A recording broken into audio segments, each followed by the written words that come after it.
よ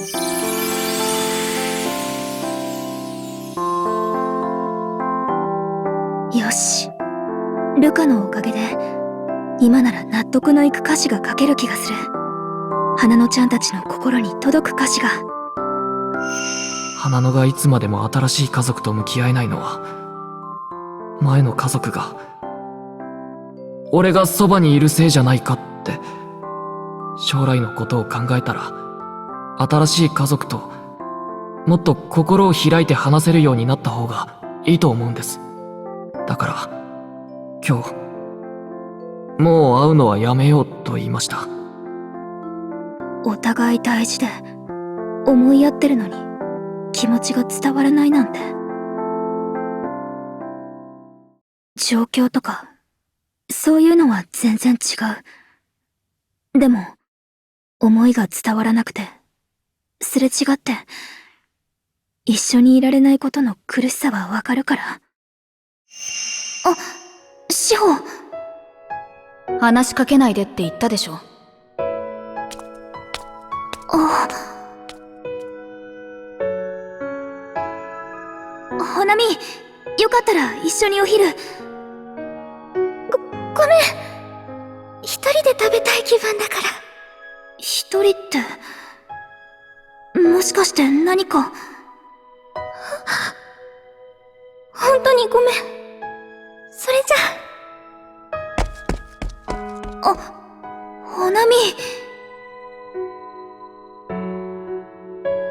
今は一緒にバンドもやれてるし、毎日楽しいから、思い出してももうそんなに苦しくはないけど、あの頃はもしサキがここにいてくれたらこんなことになってなかったのかななんて考えたりしてたな。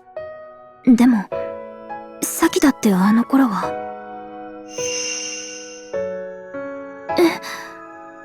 サキ風邪をひいてたんですか？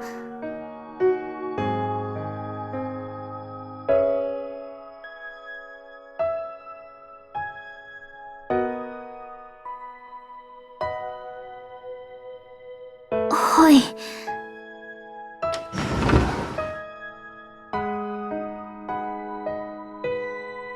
ちゃん、早かったんだね。いらっしゃい。さっき看護師さんから聞いたよ。風邪をひいてたって。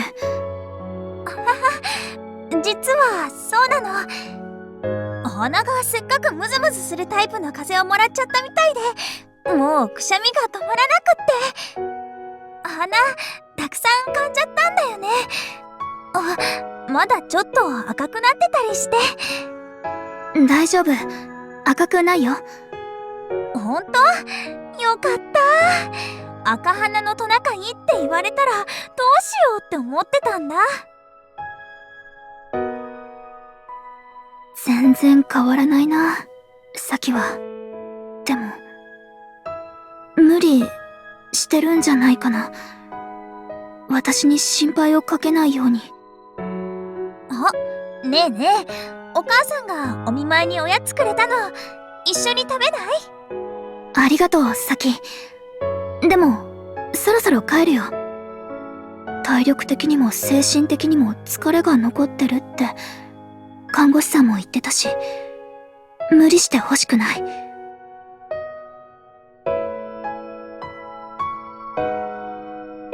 そっか。じゃあこのおやつは全部自分で食べちゃおうっと。病み上がりなんだし、ほどほどにね。はーい。じゃあまた。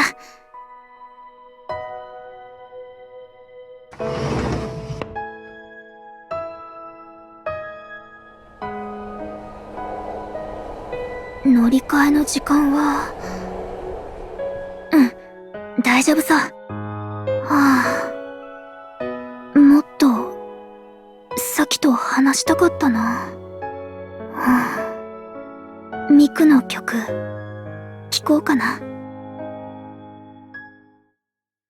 そういえばサキに会いに行った帰りはよくミクの曲を聴いてたな。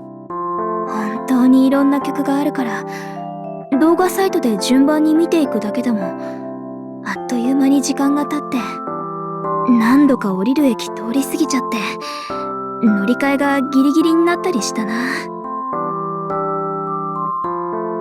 私にはミクの曲があったから寂しさを乗り越えられたんだろうな。もし